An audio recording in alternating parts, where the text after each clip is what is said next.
Бүгін таңның азанымен сағат 5:30-да күйеуімен қырылып ұрсып қалсам бар емес па? Қазір сіздерге не үшін қырылып, не үшін ұрсып қалғанымды айтып берейін. Ал бірақ сол өшімнің бәрін мына футболкадан алдым. Сонша футболкадан алатындай не жын деп атқан шығарсыздар, иә? Ал енді сіздерге қалай болғанын айтып берейін. В общем, әдемі көріп, түсімді көріп, әдемі ұйықтап атқам ғой. Бір кезде күйеуім оятады.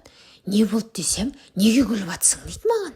Ұйқылы ояу адам не екенін түсінбей ма, не істеп мен қалай күліп атырмын деп вообще түсінбей қалдым ғой. Сөйтсем мен ұйықтап атқан кезде түс көріп күліп атыр екенмін. Сөйтіп не үшін күліп атсың, не үшін күліп атсың деп маған сұрақ қоймайды ғой.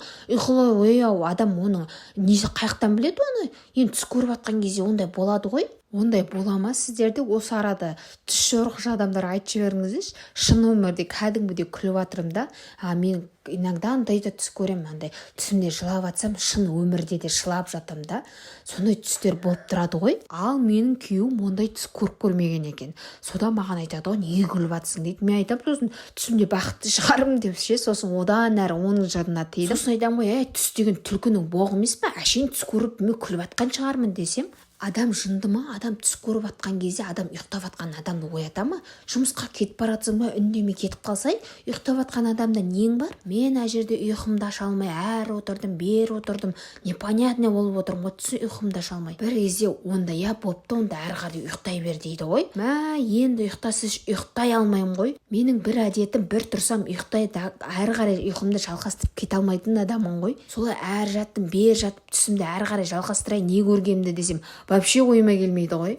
Солай күні бойы жыным келіп жүрді ғой. Солай жынданып жүріп, өшімнің бәрін жаттығудан алдым. Күшеніп жүріп жаттығуымды жасап тастадым. Сөйтіп жаттығуым жасап болып, әдеттегідей күнделігімді, арман күнделігімді жазып отырсам, бір кезде күйеуім келіп тұр ғой. Қолында Қазақстан шоколады бар. Бүгінгінің айыбы дейді. Ойбай, мына Қазақстан шоколадпен жуып тастамақшы ма менің бәрін, ұйқымды, бүгін ұйықтамаған ұйқымның бәрін дедім да. Мен арман күнделігіме бүгінгі арманым жазып, бүгін ұйықтатпады, маған гүл әкеп берсін деп арманым жазғам ғой. Сөйтіп қойымна Қазақстан шоколадпен кешіре салам ба дедім да, қайттан күнделігімді ашып, қайттан арманым жаздым. Жоқ, мен саған Қазақстан шоколад деген жоқпын ғой дедім да. Жоқ, былай қарап тұрсам, негізі шоколадтың әкеп бергенінде жөні бар. Ну ладно, келесіде әкеп берер дедім да, арманымды жазып жауып тастадым да, ладно, кешіре салайын дедім да, суымды ішіп алдым да, қой құрсымда шоколадтың айыбын, бұл маған шоколадпен атса, мен бұған лагманмен атайын дедім. Ана бір мақал бар еді ғой, аспен атқанды таспен ат демекші. Мақалдап кетейін, сұрап бергенше ұрып бер деймін. Құрсын ладно дедім да, кешіре салайын дедім да, оның айыбын мен де жуайын. Сөйтіп бүгін өмірімде жасамаған домашний лагман жасадым ғой.